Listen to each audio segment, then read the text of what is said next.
If you really want to get into really deep healing, right? It's like you're walking into your own nightmares, and it's going to be scary enough to do that work. You really want to be able to walk into those nightmares feeling really comfortable holding the hand of the person who's with you.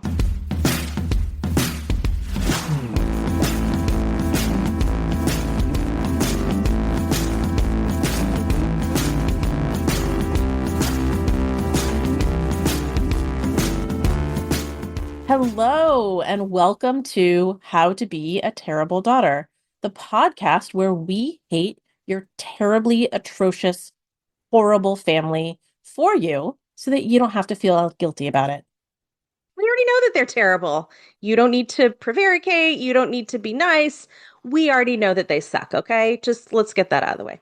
So, this is the podcast for anyone that's been called terrible or horrible by their family. You know who you are. And then this is the podcast for people who were hurt by the people that were supposed to care for them. So basically, if your caregivers made you feel like crap, welcome. We're your new family now. And we don't make you feel like crap. We've got blankets. Or if we do, please call us out on it and we want to know. Yes. We are going to joke about our horrible childhoods. We're going to talk about how we survived them, and we're going to share some tools that we learned along the way. So, I'm Elizabeth. I'm a psychotherapist and an artist. And I am Megan. I'm a medical intuitive and energy healer and an occupational therapist. And And we're cousins. we're cousins. Today, we're going to go into a topic that a couple people have written and asked us to cover, and it's an important one. So we're going to talk about how to find a therapist, especially when you come from a family where there was narcissistic abuse, because it's a little bit trickier, I guess, or there's a few more sort of factors that you have to consider than you would if you were someone who didn't come from this particular type of abusive family. Yeah. So the shortcut is do it. Find a therapist. Unlike going to see your family, which is don't do it. This is just do it. But be gentle with yourself and be careful with yourself. Don't pick Yeah. someone that doesn't feel right. Yeah. So, I've been asked by a lot of people, like, how do you find a therapist? Where do you find a therapist? Where do I even start? So, the first thing you want to do is just go to places where there are lists of therapists. So the website Psychology Today is a really good resource. Almost every therapist I know has a profile on Psychology Today. It's like sort of the, yellow pages of therapists. I'm dating myself. There's no yellow pages anymore. Oh gosh. But yeah, it's a really good resource. Each therapist writes their own little bio and, click some check boxes about what they specialize in and any kind of special modalities that they practice. And they also list which insurance they take. So when you go search for therapists, you can search by location, you can search by specialty, and you can also search to see if they take your insurance. So that would be the first place. I found a couple therapists on Psychology Today. I think it's a good resource. It's the first place that I go because a lot of times people will ask me.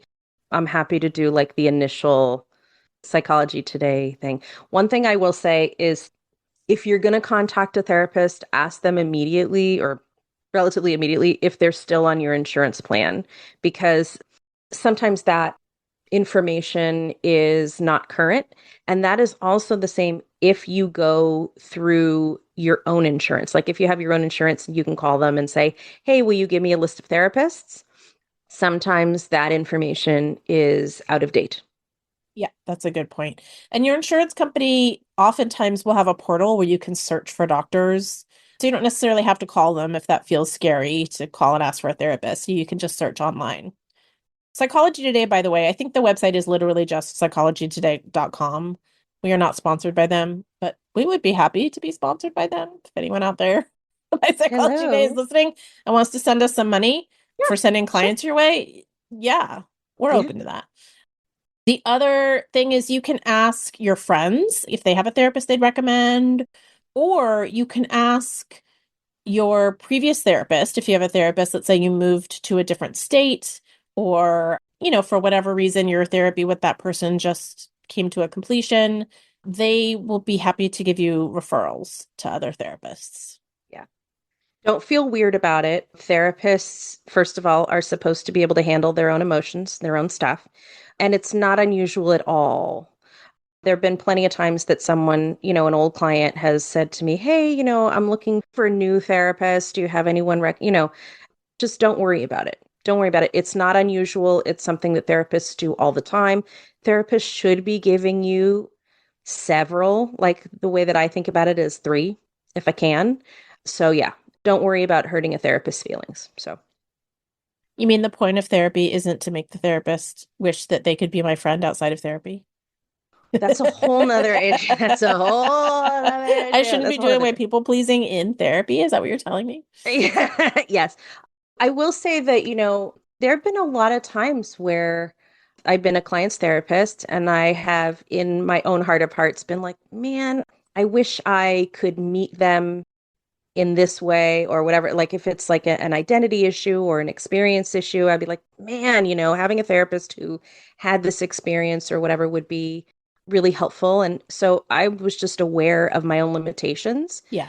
I also will say, though, that that's the level of expertise that's kind of its own thing. And I have also done some of my own research and done some of my own education in order to meet a client where they are. So a good therapist will do some of that too, Yeah. or be honest with you about what their limits are, right? Yeah.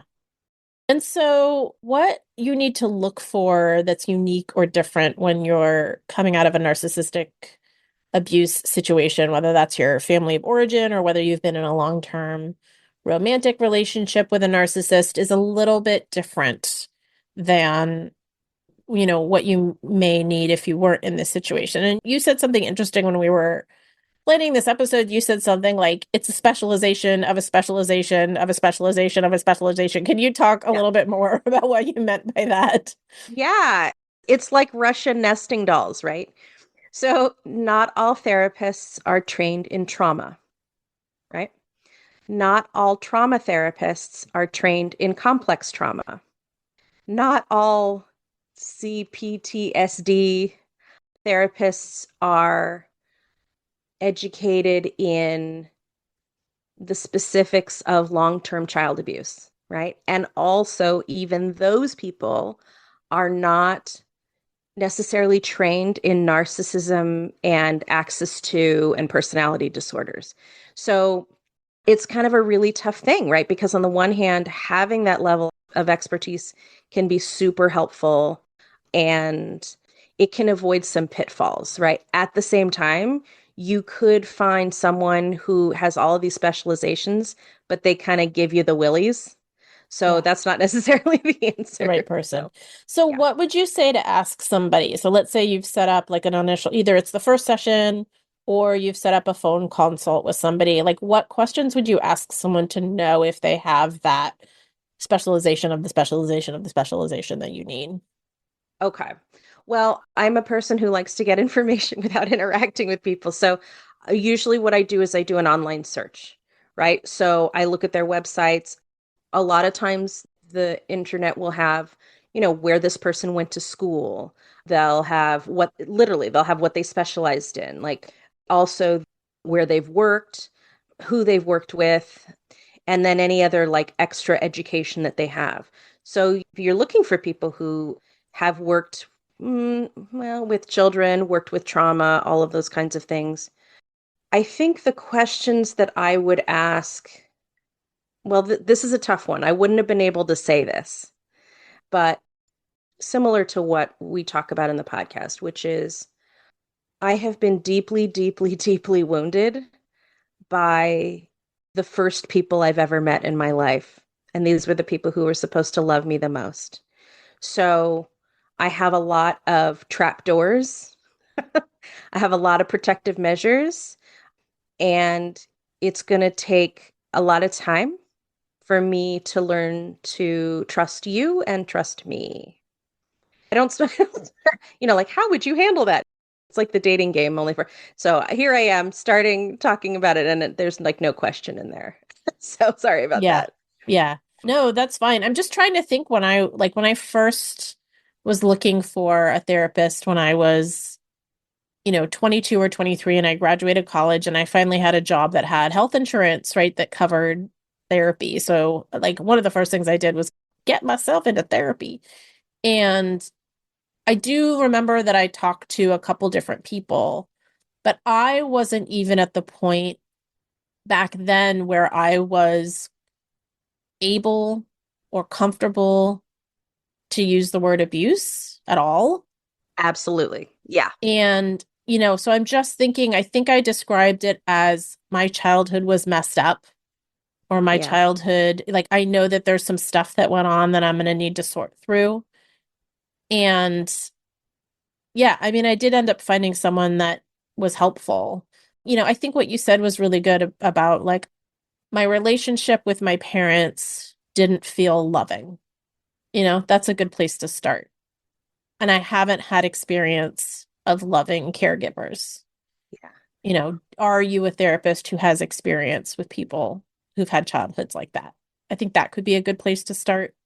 Yeah. What I said was, I hate my parents and I shouldn't. Mm, Yeah. yeah. I think I said something too, like, I've never known what it feels like to be stable. And I want to know what it feels like to be able to weather a storm and not fear that everything is going to capsize. I think that's another thing I said. So all of those, will sort of give a therapist an idea of what you're dealing with and what you're talking to. And hopefully if you've been listening to this podcast, you'll have maybe some ways of explaining things or some different terminology that you can come in with. But you do want to make sure that either when you're doing research online or if you have a consultation phone call with them, which by the way, totally fine to ask for a call where you're not necessarily paying for their time and you're Yes. just, it's like a job interview, right? Like you are interviewing them for the position of being your therapist.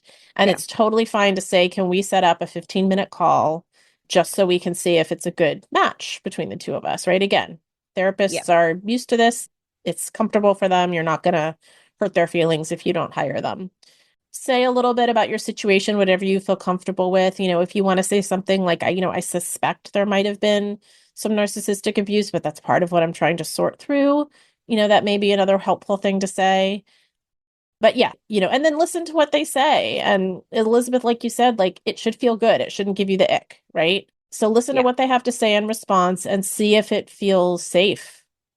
Yeah. See if it feels like it's making you have moments of like, oh, yeah, that's what I need. I mean, I've had experiences with clients where it's just, I don't know, a couple of minutes in, I realized I'm like, I'm not the person for this person. Yeah. And I've said it, right? I'm like, I Yeah. don't think I'm supposed to be your therapist. I don't think I'm the right therapist for you. And it doesn't have anything to do with who I am, right? I Right. mean, it could be something like I sound like someone who hurt them, or I look like someone who hurt them, or Yeah. maybe there's just some random thing. It's not necessarily about me. So I think when I was younger, I would have felt really, really bad about listening to my inner voice about it, which is like, I'm sure they're great. I'm sure they're a great therapist. So I should just go with them because, they're not verbally abusing me right now.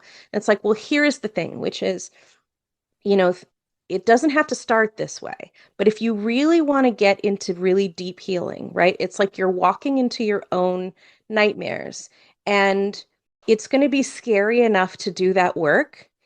You really want to be able to walk into those nightmares feeling really comfortable holding the hand of the person who's with you. Because you're probably, this is the thing, because the abuse is related to the attachment to people.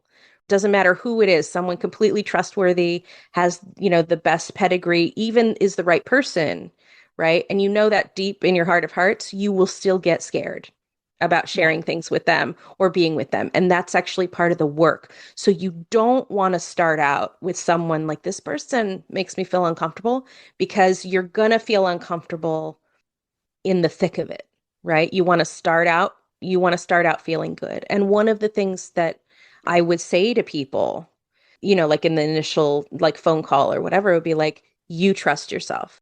trust yourself. If I'm not the right person, I'm not the right person. If you call other people, listen to the sound of their voice, see how they respond to you. If you feel comfortable, go with that. Yeah. Just go with that. Yeah. So, Yeah.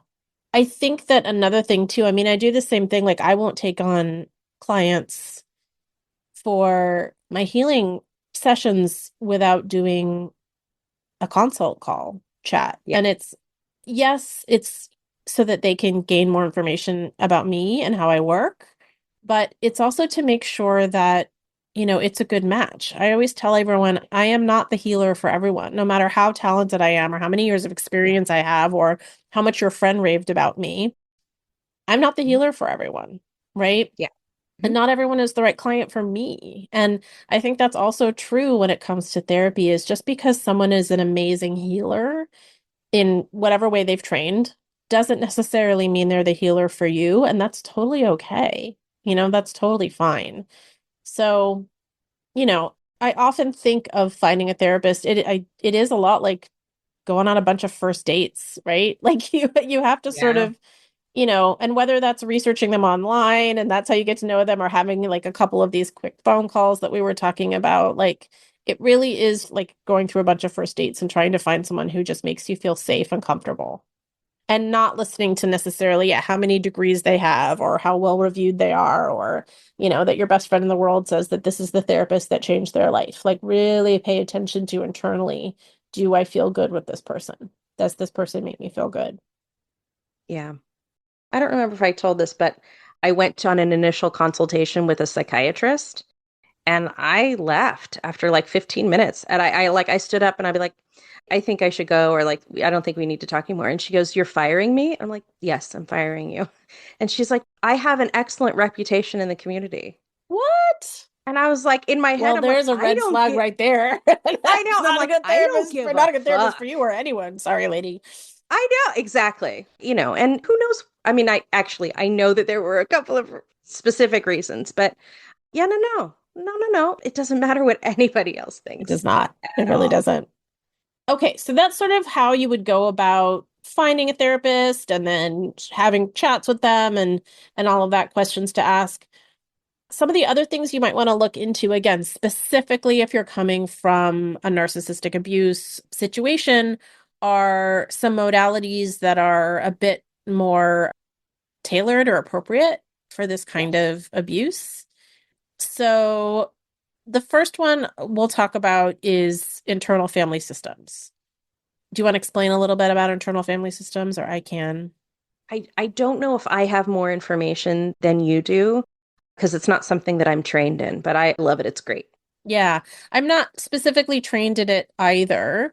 I have read the book No Bad Parts. I think that's what it's called by the guy who wrote the book. I can't remember his name, but it's called No Bad Parts. So, internal family systems is looking at all of the different parts inside you, right? So, all of the different, if we talk about like, sometimes you hear that voice in your head that's like really it'll cheer you on, right? Like, good job, right? And sometimes you hear that voice in your head that's like, you're a terrible person, you'll never amount to anything. And, sometimes we feel scared in a situation that we shouldn't feel scared in. And we feel like, why do I feel like I'm a little kid? I'm a grown ass adult. So, all of those are different parts of ourselves. And in internal family systems, and I am, again, just giving the like 10,000-foot overview of this, I have not been specifically trained. But in internal family systems, essentially, it's to get all those parts talking and to make sure that you are using tools to listen to the parts that are more supportive and caring than the parts that are more abusive and mean. So that's internal family systems. Can I add one thing about Oh, internal yeah, family systems that please. I have found super helpful? One of the things that was so healing for me, and you may bristle at this, but it was really helpful, which is this idea that every single part of myself, even the parts that seem toxic or verbally abusive or whatever, every single part of myself is trying to help me. Yes. Oh, I don't bristle at that at all. I think that's Oh, okay. absolutely true. Okay. It's been really helpful for me to sit down with those toxic parts and just be like, okay, why are you? Why are you hurting me so bad? Yeah. This really hurts. Yeah. And they are fucking terrified. Yep. They're so terrified of something terrible happening to me or whatever that they are just willing to do whatever it takes to keep me safe. Yep. And they're just wrong. A lot of times those parts for me are trying to in some way keep me small or invisible so that I don't do anything that could be attacked Yes, or you could be don't trigger judged. the predator or yeah. Yeah. Yeah. Yeah. So a lot of times those parts, so if those parts are saying, for example, don't apply for that job, right? Who are you to think that you're qualified for that job? It's Right. really just a part of me that is scared that I'll get rejected. But because my history of rejection came with a very healthy side dish of narcissistic rage, rejection was way scarier and possibly even way more physically dangerous than it was for most people and how they grew up.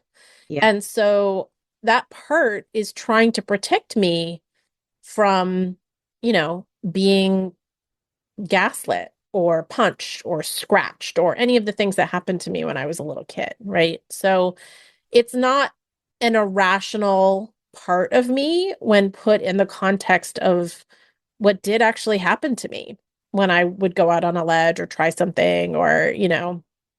So yeah, those parts are absolutely valuable and worth listening to. And yeah, learning how to care for them, you Yeah. know? And also teaching them how to unravel their own stuff and to speak in a way that is helpful. Sometimes I think about like the part of me that's mean. It's like they only speak French and French is verbal abuse, right? So it's like, like, what the fuck is wrong with you? Blah, blah, blah, blah. And then it's like, no, no, no, no, no. Okay, let's translate this. Like, what are you actually saying? And to Yeah. teach them other words. Yeah. And also, I mean, this is, not necessarily internal family systems, but a lot of what I do when I do energy healing is we'll do system updates because while it may have been true for me 40 years ago that I would be in physical danger if I tried something, new or scary or put myself out there, it's not true now. But I think that our nervous systems, when they get wired that way when we're so young, it's like the blueprint, Yep. right? And so you've got to go back and change the blueprint or the foundation of the building. Maybe that's a better metaphor, right? You can build Yes. all you want on top of it, but if the foundation believes that you'd better stay small and not try and just be invisible, everything else that's built on top of that is going to echo that belief. And so a lot of what we'll do in energy healing is just update. It is the year 2024. This is not true anymore. Let's revisit and look at where you are and let's do a system update for what's really true now. Okay, so internal family systems and then EMDR. Okay. EMDR is the gold standard for trauma treatment. It is the gold standard for trauma treatment. It is also no joke. Oh, absolutely. Oh, so yeah, we've both done it. Oh, yes. It gets shit out by the root. It's hard, but it's good. Yeah, and EMDR is so if internal family systems is sort of talking about those parts, EMDR is sort of it's a way of using a combination of somatic and thought and verbal processing of the trauma to sort of, like you said, pull it up by the roots, bring it into the present moment, and process it now, as opposed to how you processed it when you were very little, right? Because you've got a different set of coping mechanisms now. You're a different person. You're in a different place. You're safe now, right? Yeah. So it is very, very powerful, but I mean, you're essentially experiencing some of the probably scariest or most challenging feelings now in a safe container with your therapist, Yes. but you are feeling them. Yes. So Yes. it Yeah. can be intense, but it is the most, I feel like for me, it's the most effective type of psychotherapy I've tried for that kind of thing. I'll talk a little bit later about some of the energy healing things I've tried too that are also effective. But yeah, in terms of psychotherapy, I think it's the most effective thing I've found for trauma. Yeah, absolutely. And here's the thing, which is a good EMDR therapist knows how to pace things and whatever so that it doesn't actually have to be scary. In fact, a friend of mine texted me and was like, I have an EMDR therapist, but they won't do it with me. Like, okay, well, and I asked them a little bit and I'm like, well, first of all, they are doing it with you, but you have to do things in stages, right? It's like you have to create a map and stuff. And then there's a really important part of EMDR that isn't really talked about too much, which is called resource building, right? So if you Hmm. think about how like it's not exactly like this, but like you're pulling the trauma out by the roots, right? Hmm. Or you have to put something good in. Yeah. You can't just have an empty space, right? And my personal experience with EMDR, I did a lot of resource building before we ever got to any of the memories, right? Yeah. And so parts of resource building are creating a safe space in your own self Hmm. so that you have that space to go to, having like characters or avatars of nurturing and protection and wisdom and innocence. And this can be incredibly powerful. Like my resources, like I know what they look like. I have names for them. They talk Hmm. to me sometimes. I talk to Hmm. them. They're available to me. They're people in my mind and they're incredibly corrective. And if you think about how the nature of this kind of trauma is in relationship, right? Having these, beings who are always here for me in my own mind is incredibly powerful. And so that's a whole other section besides, let's go back to that memory of blah, blah, blah, so Well, yeah. and through the process of the EMDR session, like ideally in a given 50-minute therapy session, is you do go through an arc where it comes up, it's intense, but then the point of EMDR is to lessen it, right? I mean, in fact, they ask Yes. you like, how much are you feeling this now? Scale of 1 to 10, right? So the point is to Yeah. take something that was a 9 or a 10 and bring it down to, I mean, ideally a 0, but a 1 or a 2, so that you can think about this memory or you can, experience this trauma trigger and not have it immediately bring you to a 9 or a 10, right? Yeah. And ideally by the end of the session, that's where you are. So it's not like you have to go in and, leave the session with all these battle wounds exposed necessarily. And also, oftentimes at the end of the session, there's like a little bit of resourcing aftercare. So whether that's a guided visualization or a body scan or yeah, connecting with, these resources or, your guides if you have like a more spiritual minded therapist. So yeah, you're not like left with like Yeah. open emotional wounds walking out of the therapy office, but while you're going through it, it can be intense. Again, another reason to make sure you find a therapist that you feel really comfortable with and really safe with, who can be there with you, because that in and of itself is therapeutic. Being that scared with another human present and having it be okay, for those of us that have the type of family that you and I have, is therapeutic in and of itself, you know? There's an image that comes to me, which I think is now probably super defunct. So I need to think of another image. But if you think about trauma as like a record that keeps skipping, right? So it's like, the song is going and then it skips and it goes back a couple of seconds and then it skips again. So it's like the trauma is we have this experience, we've got this memory, and then we get to like the scary point and then it doesn't go any further and it just skips back and then it just kind of repeats itself and repeats itself. It repeats itself. If you think about part of what EMDR does is you play the music, you don't let it skip, and you pass it through to the end of the song. And one Hmm. of the things about trauma is that, I mean, first of all, if we have trauma, it means we've survived, right? So Yeah. we didn't die. We're actually here. But because we're constantly looping back to the scariest moment when we didn't know we were going to survive, right? We're still in that. But if we can really deeply understand that it's over, right? It's over. We've survived. We're okay. like maybe we're damaged a little bit, but it is over. That's incredibly powerful. Yeah. So, Yeah. There's also another technique that's sort of a cousin of EMDR called brain spotting.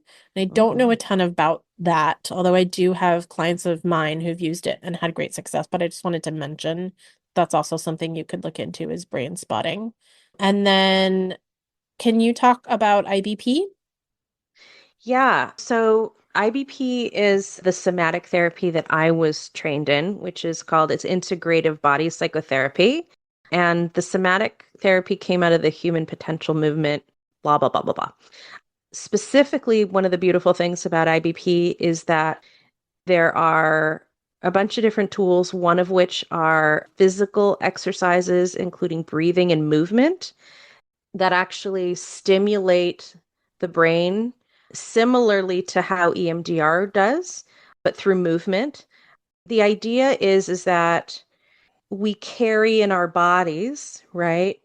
Memories that are painful, right? And we kind of have these like we sort of create these containers around them so that we don't have to deal with them, but also what it does is that it sort of limits our aliveness, right? So if you think about our bodies and our sense of selves as like tubes, right? Like we're a giant tube that like energy and aliveness move through. Like if you think about trauma and all that stuff as these like things that, keep the flow of energy or whatever from moving or having it have to go into all of these different pathways or whatever, right? So the idea is gently and lovingly, right? Learning to kind of open up those experiences that are often held in the body and letting them go. So it's kind of like I know for me, I wouldn't have been able to do IBP if I hadn't done some EMDR first, although I do know that some people started with IBP and then moved into some EMDR work. I find that with my therapist who does both, it's really a matter of we choose what to do depending on the intensity of the emotional stuff that's coming up. So if it's super, super, super intense, then we do EMDR and we kind of pull it out by the roots. But if it's something that's sort of lower stakes or whatever, then we move our body and kind of let it go. And oftentimes when I am moving and breathing, like a picture of a memory will show up or like little pieces of a Mm, memory. And then I can be with them. My therapist and I can be with them and we can breathe through them like labor. You know how like you move and you breathe in certain ways to, yeah, give birth to something. yeah. That Yeah. sounds weird, but yeah. You're giving Um, birth to yourself, your true, true self, unencumbered by pain and your past. ooh, I like that. So those are some of the modalities that you could look for, like if you're searching on Psychology Today or looking on your insurance list. So we went over EMDR, internal family systems, brain spotting, and IBP. We did want to mention one that is a really, really common one, and a lot of times is the only one that therapists are trained in sometimes. Yeah. That's actually not great for narcissistic trauma, and that is cognitive behavioral therapy or CBT. Do you want to talk a little bit about what CBT is? Yeah. So, cognitive behavioral therapy is simply changing how you think and changing how you behave. So, it's what do you think? Is it helping you? If not, think something else, right? How are you behaving? Is it helping you? If not, behave in a different way. And it's actually very helpful for a lot of people who have not been through trauma. Yeah. To be fair, my first therapy, we did a lot of cognitive behavioral work, partly because I was so traumatized that I didn't have any intellectual boxes to put any of my experiences in. So to Mm, identify what I was thinking, to identify what I was doing and figuring that out, that was very helpful. But I do know that my therapist was not solely a cognitive behavioral therapist. So trauma does not live in the intellectual centers of the brain, yeah. especially if we're talking about childhood trauma, because literally our brains are not developed to the degree as an adult, right? And so our nervous system, right, is more of the carrier of who we are until our brain develops fully. Right. And so it's pretty much, what do they call it? So cognitive behavioral therapy for healing from narcissistic trauma is, what is it? Rearranging the chaise lounges on the Titanic? Oh, Is that yes. what it is? Yes. I've heard that. I've Yes, heard yes, that. yes. Another thing to mention, you sort of mentioned that the type of trauma we're talking about is in our nervous system and that it's so young. If you have experienced this kind of trauma throughout your childhood from when you were an infant or even in utero, Yeah. it also changes the way that your brain develops. It changes the way that your immune system develops. It changes the way that your gut microbiome develops. It changes a lot of things physiologically. And so if you work with cognitive behavioral therapy, which is really just about changing your thoughts or changing your behaviors or habits, it's not getting to that layer you need. You need some sort of somatic work, like we've described in the other systems, in order to really change. We do have amazing Yeah. plasticity in all of those systems. There's neuroplasticity, there's immune plasticity, all of those. And so, but you do need a modality that's going to address body and mind, because was affected by the abuse is body and mind. Yeah. That being said, I realized I just set myself up for a beautiful segue. Go me to our next topic. Yay. Thanks, Megan. Well, yeah, thanks, Megan. Which is some other modalities that we have both done that we feel like complement therapy really, really well. And one of the reasons that they complement therapy really, really well is they are more of the body mind type of modalities. And so you're hitting a little bit more of the somatic work with these modalities, in addition to some of the more thought-based or intellectual type of work that, therapy does tend to work on. So you're sort of going to get the best of both worlds.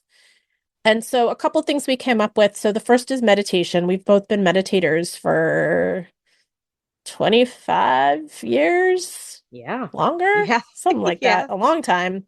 And Yeah. Elizabeth and I actually practice different modalities of meditation. So it Yeah. does not matter what kind of meditation you do, the one that feels good is what I always tell people. Do the one that feels good and do it daily if you can. There's that old adage, Mm. if you don't have 20 minutes a day to meditate, then you should meditate 40 minutes a day. God, that's a great reminder. Ah, yeah. So, yeah, I mean, I think, meditation, there's so many different kinds. And I think it can be such a valuable tool for people coming out of this kind of abuse, because you were talking about with your first therapist, you were trying to sort through, like, what even am I thinking? Like, how am I reacting to these things? And I think meditation is such a great tool to give you that momentary pause or space to notice what you're feeling or notice what you're thinking, Yeah. rather than just being on autopilot and just doing it and not even, and just railroading over it and not even noticing, which we were taught to do, right? Because we were taught to completely abandon our own needs or thoughts or wants or any of that, right? So, yeah, meditation, I think, is fantastic. It's a really, really great way to learn to know yourself, to learn how to care for yourself, to learn how to slow down. So many of us that grew up in environments like this are people pleasers, overachievers, perfectionists, really, really hard on ourselves. And meditation can be a beautiful way to just slow down, take 20 minutes for yourself to care for yourself, and do something that feels good, you know?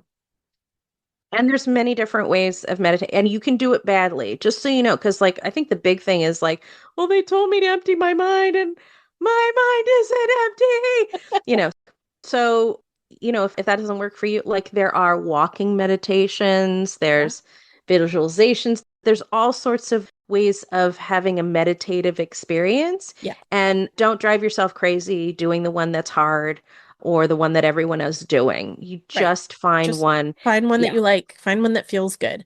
Yeah. And It's funny. I think that that's one of my like biggest pet peeves with a lot of the way that meditation is taught is like, oh, you're supposed to like not have any thoughts and empty your mind. And my first meditation teacher, bless him, was a monk. He was a Buddhist monk, and he said that they had done scientific research on Tibetan monks who'd been meditating. I mean, a lot of times these Tibetan monks enter the monastery when they're little kids, so 6, 7, 8 years old. So they've been meditating for decades and decades and decades, all day, every day. And they did some scientific research to find out how long it was when they closed their eyes and started their meditation practice before they had a thought. And he asked all of us, like, how long do you think it was? And we were all, of course, like, 30 minutes, 2 hours, right? Like, he was like, no, 3.78 seconds. These are people who do this professionally, right? Like all day, every day. So it's not about not having thoughts. That's what your brain does. That would be like asking your liver to stop detoxifying your blood. Like, You don't want to do that either. you don't want to do that either. And it's impossible. Like, it's just, that's what it does. And we love that that's what it does. My thoughts are amazing. I love them. Yeah. But it does give you a different way to have a relationship with your thoughts. And I think that's the important thing, Yeah. right? Yep. Absolutely. Okay, so massage is another one. This is not for everyone because for some people, depending on the type of abuse that happened and all of that, like being Mm. touched is not comfortable. And if that's true, then, honor that. But because this is relational trauma, again, having any kind of relationship with someone that feels safe or good, that is in any way vulnerable or intimate, which massages are, can be really healing. To have the experience of someone spending an hour caring for you and tuning into your energy, and without you having to say anything, just being aware of what you need can be super, super healing on a somatic level. So, Yep. Yep. massage. When I went back into therapy and, knew that I was going to be doing EMDR and all that stuff, I actually put back in like a regular massage because we carry these things in our bodies. So it's important. And I think, yeah, there's something really powerful about taking time out and being in a relationship with someone where you are not supposed to do anything. You're Yeah. supposed to just be there and be aware, and you're not supposed to do anything for them, Yeah. right? It's So, also a really good practice in having good boundaries and being clear about what you want and what you don't want and what yes. feels good and what doesn't feel good, and Mhm. having an experience where the other person honors that, and that it's okay to say that and that they're not going to get mad or they're not going to, I think Yeah. that can be a really powerful part of it too. Yeah. Also, a bunch of these different things, there are people who are being trained now in trauma. So if you want, like, I haven't looked for it in particular for me, but that there are trauma informed massage therapists. You know Yeah. what I mean? So, and in other modalities as well. So, Yeah. and also, I will say, like, if you learn a meditative practice, if you go kind of deeper into a path of meditation, just be aware that your trauma makes your spiritual path look different. Mm, And you don't necessarily have to have a trauma-informed meditation teacher, but just pay attention to see if your teacher allows for your path to be slightly different. yeah. So, Agreed. yeah. The next one we put down is energy healing. I, of course, believe in this strongly because it's what I do for a living. But the way I found it was through being a client before I got trained. And Yeah. then I peppered my practitioner with so many questions that eventually she was like, oh my God, will you just go take the intro course? In a loving way. She said that in a very loving way. Energy healing to me is, and there's lots and lots and lots of different types of energy healing as well. But energy healing to me is so effective because it is more than any other modality I've found, really working in parallel on emotional and physiological things at the same time. Yes, And I strongly absolutely. believe that our body does not differentiate. I think that's actually a categorization that as humans we've come up with to try to make sense of the world. We like to put things in categories, right? Like, oh, this is a plant and this is an animal and this is why, right? We love categorizing things. It just helps the world make more sense. It helps in, us to describe things. There's lots of great reasons to categorize things. But I think that, and research is starting to show more and more and more, if you look at like the first childhood experience research and other research like that, that there is no differentiation between emotions, physiology, anatomy, all of that. And so I love energy healing because it addresses all of them at the same time, and it addresses them in whatever way they want to come up and present. So you can be working on something on a physiological level. Like, let's say we're working on the gut microbiome. We now know through research that the gut microbiome is absolutely involved in mood regulation. That Yeah. so much of depression actually has to do with our gut microbiome, like which bacterial critters and yeast critters and happy virus critters are living in our gut, right? So I love this modality. I have had the experience as a client, and I have had the experience so many times as a practitioner where clients will say something like, oh my God, that was like 10 years of therapy in one session, and I just had to lie here. Like, Yep. And I didn't have to say I anything didn't have to do or say anything. or Um, remember anything or yeah. yes, I didn't have to Yeah. remember anything. And again, it's another experience like we talked about with massage where you're just letting someone care for you, which is so important if you're coming from this kind of abuse. So yeah, I'm just doing my little plug for energy healing. I guess I'll do a little plug for myself because that's what we're supposed to do as business people. Yay, capitalism. Yeah, so if you want to go to my website and check out my work, I'm at megancaper.com. I think it's amazing. I have trained in energy healing. I have trained in classical Western medicine because I also have a master's degree in health. And I just think this is the most comprehensive, and I feel like it's the system that actually gets how people actually work, as opposed to trying to like place some sort of belief system about how humans work on top of them. This is the one that I feel like actually listens to the human system and responds in kind. So Yeah. that's my plug for energy healing. Can you tell I'm terrible at plugging myself? I'm awful at Well, that's fine because I am going to plug right now. So I've worked with Megan on this. I think she is the best energy healer by far that I've ever worked with. To be honest, I don't actually want to work with anybody else. I have so many people who are just like, oh, yeah, like I met this healer and blah, blah, blah. They're really great. I'm like, sorry. And I don't mean that to say anything bad about anybody else, but Megan is so comprehensive and detailed.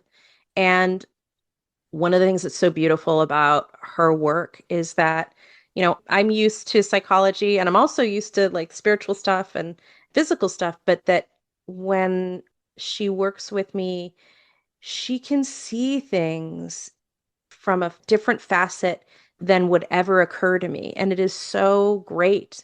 It's really wonderful. And you and I have to talk about maybe scheduling some sessions if you have time. So I Yeah, cannot I recommend always Megan enough. I I know a always have lot of time for witches. you. I Well, know a thank lot you. of witches. I know a lot of healers, Anyway, I am the witchiest. Megan is I am the healiest. no, Megan is the gold standard. Megan is the EMDR of energy. Well, except you don't have to feel like shit as you're going through That's the that is, and that's the other thing, right? That's the other thing. It's Anyway, it's actually great. really quite peaceful. A lot of people fall It is. asleep. I'm like pulling out this deep, deep seated trauma, and then I'm like, hello, and they don't even answer. And I'm like, okay, I guess you fell asleep. Yeah. Yeah, so energy healing, I think it's fantastic. If you have more questions about it, you can message us at the pod, or you can go to my website and set up a session to chat with me, just if you have questions about it, not even necessarily to work with me, because I love talking about it and I would love to talk to anyone about it.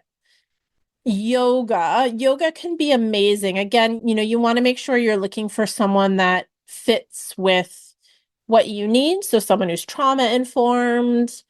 Yoga, if you're not in a straight sized body, you want to make sure you find someone who's not one of those like, I don't even know how to describe them. You and I grew up in LA. We know that. But like Jesus. those like, Jesus. don't Yeah. just don't go to one of those classes. Find someone again who feels safe, who feels like they get you and it's welcoming space, and you see other people like yourself in the yoga class. And I may Yeah. have some Oh, resources for that. I don't remember the names, but like there's a picture coming up in my head of like actually at least one good person that I could recommend. I know there's a website. I can't remember the name of it, but there's a website. I think it's called Curvy Yoga, maybe something like that. It's specifically Hmm. for yoga classes with plus size instructors and plus Hmm. size adjustments and welcoming and all of that. So if your body type isn't, the perfect tiny, I shouldn't even say perfect. All bodies are perfect. But if your body doesn't measure up Assigned to normal at birth. normal, quote unquote. Yeah. We can talk a little bit more at some point about there's certain types of yoga that are sort of more recommended than others, but really it's kind of like you want a teacher that will give you time to really listen to your body, let you move in ways that are comfortable for you. What's really helpful is to learn how to really listen to your body and to be able to communicate. Yeah, I love that. And then the last one that we wanted to mention today was TRE, trauma release exercises. I took a class in this a couple years ago. It was originally developed for vets coming back from war who had trauma.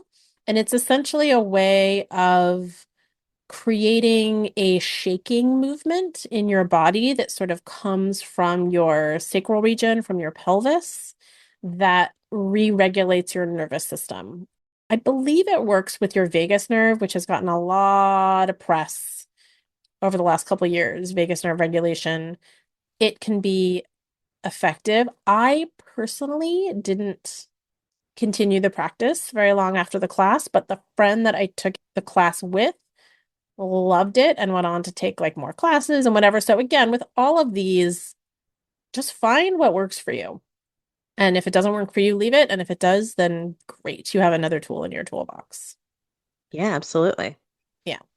The one caveat we want to say, especially with some of these alternative modalities like meditation or yoga or energy healing, is use your spidey senses to be on the lookout for sort of culty or narcissistic teachers.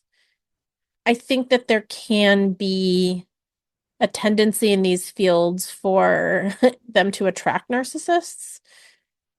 And you had a good measure of like if you feel like you can't trust your own internal compass of what you can do. So oftentimes it's like what you would say to regular people is like if you feel like you want to leave or if you feel like there's something off, you just, don't stick around. But since you were taught to tolerate a lot of weird and icky and strange behavior and not really pay attention to that, be on the lookout for other people. If other people have left, or if other people are leaving, or if other people are feeling uncomfortable, take that into account as well. I would also add that feelings of confusion, because, because uneasiness can be in its own way definitive. But if you are, again, going away from an interaction, just feeling confused or a little off or a little strange, listen to that too, because you want someone who is leading you through these modalities to be clear Yeah. and to be clear when you're not. I think also, if someone leads you through a practice or a modality and they're telling you that you should feel great after doing this and you don't, Mm-hmm. that's a really good sign. Yeah. That's a really Yeah. good sign. Okay, because we don't want this episode to be 48 hours long, we should move on to our crazy mini mom off. That would be our pop-up Discord server, which we haven't started yet, but Right. is in my mind to do. That would be the 48 The hours. 48-hour podcast. But you know what? That's terrible boundaries. So forget it. Do you have a story? I do. It's not lighthearted for me, but Mm, I kind of want to tell it. Is that okay? yeah, of course. Okay. I'm Okay. here. Okay.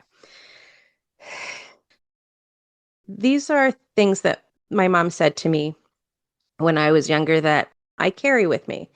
So I was a kid. I was in elementary school. My mom called me a fat pig, Oh, and she told me that I was so big that when I walked into a room, I made the furniture move. Oh, I'm so sorry. Can I punch her in the face? Please do. I, oh my She God. only had to say that to me once. Of course. You know, I carry that with me. Oh, I'm sorry. I'd punch her in the face and then put her back in her grave. We keep these secrets, right? We keep these secrets and then they benefit from that? Mhm. Yeah. So, They say things to us that are so shameful and hit a nerve. They know what they're doing? yeah. And then we Yep. feel too ashamed to tell anyone about it. Yeah. I'm sorry. I just needed to say it. Yeah. I've only ever said it in therapy before. Oh, Yeah. well, your mom is a piece of shit. You are one of the most beautiful people I've ever met. Really. I mean, on so many levels, like just gorgeous. I it's hard for me to hear what you have to say, but what is coming up for me is that there is nothing in a million years that would make me say anything like that to my kid Mm, ever. Nothing. I no. mean, you know, There, I would never World War say that III to a could happen. stranger's No. child. I wouldn't have said that to my mom. I wouldn't have said that I to wouldn't her. say that to my like mortal enemy. Like, Well, that's what I meant. you That's what I know, meant. like, Yeah. well, yes. Like, that's just terrible. Oh, Yeah. and what level of sadistic fuckery is that to want to make your own child feel bad like that? I am sure in her mind there was some narrative like, well, I'm just trying to encourage her to be better, whatever. But no, no, no. She knew. She knew. She knew what she was doing. Yep. I'm sorry. Thank you. You are so loved. I hope you know that. And I hope you know that. I mean, first of all, we know what a liar she was. I just hope you know that nothing she said was actually a reflection on you at all. And it was all just her own mental illness, her own hatred of herself. You know what? I'm figuring that out through therapy. I feel like I'm pulling out these like layers of stuff that I've been carrying that I had to believe was mine because I just didn't have the structure to figure out that it wasn't. I'm Yeah, just peeling it out, you know, layer by layer and sending it to her in the afterlife. good. Although I think actually maybe I'll just send it to everyone else. Maybe, I'll put up flags. This is what she did to me. Yeah, let everyone know. God, can you imagine if we all felt like we could just immediately say the horrible things the narcissist said to us and people would turn on the narcissist and be like, what the fuck? Don't you say Oh that to my your kid? gosh. Oh my Oh, God. I love that. yeah, That would be so great. yeah. I think that's what I want to imagine. It's just that I was a kid. I turned around and said, she just said this to me, and everyone just turned on her. We're like, Yeah. no. Oh Yeah. my goodness. All right, mine's a little more lighthearted, hopefully. I was home for some sort of event. I don't remember what it was. It was like a wedding or a funeral or something. And, I didn't normally see my mom. I'd been no contact with her for a while, but she was at this event and she was love bombing. And I was still working through wanting to have no contact with her at all. And so she asked me if I wanted to have lunch with her and like another friend of hers. And I said yes. I don't know what I was thinking.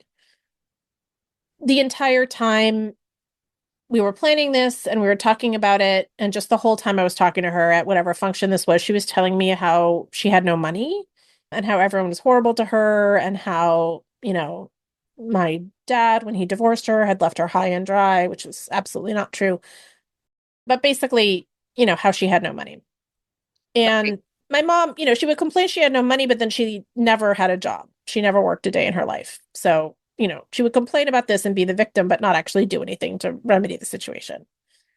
So she's complaining about all of this, complaining about having no money, et cetera, et cetera. And so, she gives me the name of the restaurant. I put it into my phone. I show up, and it's this incredibly fancy, like white tablecloth restaurant. Oh no. And Oh I no. walk in, and it's like really high service, restaurant. I walk in, and it's me and her and the friend that she said was going to be there and two other friends of hers. And I'm Ooh. like, oh, Oh, okay. fuck. So, whatever. I sit down, I open the menu. There is not a single thing on this menu that's less than like $50. Like, this is a place that's going to be easily $200 a person to eat lunch at. And she is telling all of her friends how she eats at this place all the time and how amazing it is and how she knows the chef and that they're friends and they've become friends because she eats there so much. And, what they should get this, and this, and they should order this off the menu, but that the chef will make it for her, blah, blah, blah. Jeez. So we go through, we all eat lunch. From the minute I walk in, I'm like, what was I thinking? I just want to get out of there. So I'm just trying to like make it through and get out of there. The bill comes at the end and she takes it and pays for everyone. This person who I had just had a 20-minute rant 2 days before about how she has no money and my dad was completely screwing her over and et cetera, et cetera, et cetera. She pays for the whole thing. It must have been like $600, $800, $1,000. I have no idea, but it is a chunk of change. More money than I probably spent eating out the entire year. He left you on pins and needles for the entire time, Yeah. right? Yeah. Yeah. Yeah. So yeah, I didn't know if I was going to be asked to pay for mine or whatnot. Or So, hers or or her, right. everybody's. Exactly. Yeah. So she spent the entirety of the time I was talking to her complaining about how poor she was, and then chose a restaurant that was like $200 a person to go eat lunch at to show off to her friends. And I realized halfway through too that she was showing off me to her friends too, right? Like, Yep. I was just there Ugh. as, she knew the chef, how important she was, right? She knew this restaurant, how important she was. Like, here's her amazing daughter, how important that. Like, it was Ugh. all just ways to make her look good. And yet again, I was just decoration in this fancy fantasy world that she wanted to create for herself. I am so nauseated. Like my hands are tingling. I have like three different spots in my body where I am nauseated. And there's like eight different ways that that was horrible and abusive. I just like it's well, now I have like eight more reasons to hate your mom. This podcast is really just us collecting more reasons to hate each other's moms. Yeah, pretty much. I hated your mom before. I always thought she was a piece of shit. But oh my God, I just like, I don't think, I mean, I know I've said this over and over again, but when she was living, I never actually punched her in the face. Knowing what I know That would have been now, after wonderful. everything you've told me, I might actually have punched her in the face. Like just with no provocation, just walk up in the middle of one of her parties and just punch her in the face. Yeah. Yeah. I would I'm love not to a do that violent to your mom. person. I've never No, punched anyone in the face, no, no, no, no. but I've never met But anyone quite as deserving as your mom. well, your mom. Your No, mom. it's true. Yeah. It's Thunderdome there. I remember actually this happened recently. A friend was telling me something that her mom did, and I always hated her mom. Actually, I relish hating her mom. But my response was like, I wish I had hated her more. All of those years, it's like I hated her, but like I Yeah, wish I could go back in time and tell myself, "Oh no, no, no. You should hate her yeah. more." You know what I mean? Like we talk about regrets and how like I'll never get that time back. I'll never get that time back where I could have hated this I'll person never be more. able to hate her more than I did. Yeah. And to be Totally. clear, I'm not talking about necessarily being mean to her, but like just being like, No, just an internal sense of how much I dislike this person. yeah. Okay, tools. Do you want to share a tool that you used to get through this week, or should I share first? I think you should share first. I had a couple and I can't remember what they are, but yeah, go ahead. All right. I, several days in a row, made a point of getting in my car and driving to the beach and walking my dog along the beach rather than just walking her around the neighborhood, which is beautiful. My neighborhood is great. But I went to the beach at sunset and I walked up and down the beach with the dog at sunset. And not only did I get to see some pretty spectacular nature she was given, but every single time I met other people that had gone to the beach to watch the sunset. And let me tell you, people that take the time to go to the beach and watch the sunset are delightful people. I met some really nice, lovely people and just had those like 10-minute interactions where you just chat with someone, you know? It was really, really nice. And I did that 4 days in a row. I think I managed to do it 4 days in a row. And it was so nice. It was That is so nice. lovely. And not that I'd never been to the beach to watch the sunset before, but it was just a reminder of like, oh yeah, this is right here and it's free. You Mm. know, like I was just reminded of how much that fills my cup. I'm just thinking about it. That's so lovely. I remember hearing something about this is like in 12 step, right? Which is like, how do you figure out who your higher power is or whatever, or what your higher power is? And they talk about something like, it's got to be bigger than you. It has to, like, there's something else, but it's got to be bigger than you. Oh, and it can't respond to your manipulation, right? Mm. Yeah. And I think about that when I go to the ocean. The ocean is so great.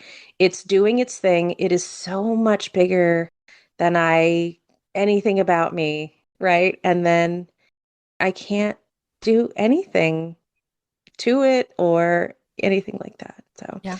it will not respond to my manipulation. It's so beautiful. So this is what I'm going to do. I am going to, when I listen to this podcast again, because I will pull out my calendar and I will set a date for me to go to the beach. Okay, my tool for the Hmm. week. Did I tell you about how I bought a kitchen composter? Did I tell you about No. this? Oh my God. Okay. So I bought like a little tabletop kitchen composter. So it's a little loud. So I put it in my laundry room and it goes for like, there's an automatic thing. It goes for like 4 to 6 hours and you can put in, just food, table scraps, blah, blah, blah, blah, blah. There's some stuff that you can't put in, but there's like a whole, like in the manual or whatever, it'll tell you. First of all, it smells so good. Like Mm. even while it's working, it's like cooking some kind of, there's a beef broth feel to it or something like that. Mm. It's great. And then when I open it up, because it's got this canister and you pull out the canister and it's like this dust. It's dry and it's this beautiful, like reddish brown. It's not always the same color, but like, and it feels so good in the hand and it smells so good. And then what I've been doing is I've been going out into my like backyard and front yard and I've just been sprinkling it on the ground under my plants and my trees. And it feels so good. First of all, I'm feeding my plants, but it's also like I'm like taking like their old leaves and stuff like that. And Yeah. and it's just there's this huge cycle happening. And it's like, I also like I put my leftovers in it. So it's like I don't have to feel like I've got to eat everything and I don't throw it away necessarily. And so it just feels so good. And there's just this transformation happening, you know? Yeah. There's just this magic, right? Anyway, I cannot recommend it enough. And I haven't quite done it yet, but like I want to like give people like little gifts of like little containers of compost material and just be like, I know that you have a garden. This is for you. It sounds weird, Yeah. but yeah. And also like going on walks, like I did with the bird seed. I'll go on walks and I'll like surreptitiously, you know, put some dust on the ground. So it's It's great. your tree witch fairy dust. It, oh my gosh. My gosh. I could bless this compost. It's already blessed. I mean, there's just no Yeah. question about it, but it's like, okay, I love you guys. Grow tall. Enjoy. So I love that.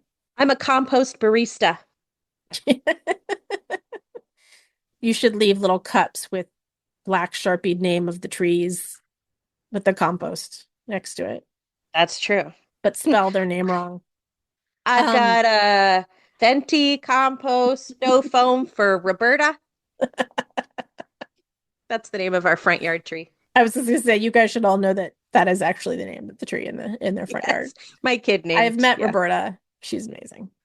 All right. So we love hearing from you. We want to hear from you. We want to hear your stories. We want to hear your questions. We want to hear your whatever you want. Our email is h2bterrible@gmail.com. Yeah, just keep sending us stuff. We love hearing from you. Yeah, this episode is partially because we had a couple people ask us, how do I find a therapist? So please do keep writing in and asking. We would love to hear from you, and we would love to be able to make episodes that address exactly what it is you need. Because chances are we've needed it and we've had to look for it. Yeah. So yeah. And check us out on Instagram. Terrible Daughter Pod. Yeah. All right. Okay, so here's the deal. And you know this already. So if you were always taught, right, that you couldn't possibly be the hero in the story, right? You couldn't possibly be the protagonist. You couldn't be the person who wins in the end. Maybe the only thing that you were allowed to be was the opponent, the villain. Well, maybe you should just go with it. Get into your villain era. If being your authentic self means being the villain in someone else's story, be the villain. Thank you for listening. We'd be so grateful if you'd follow or subscribe and rate and review our new podcast on your favorite podcast app. Make sure to share it with friends, family, or anyone that you think may benefit from this content. And as a final reminder, you are not the crazy one.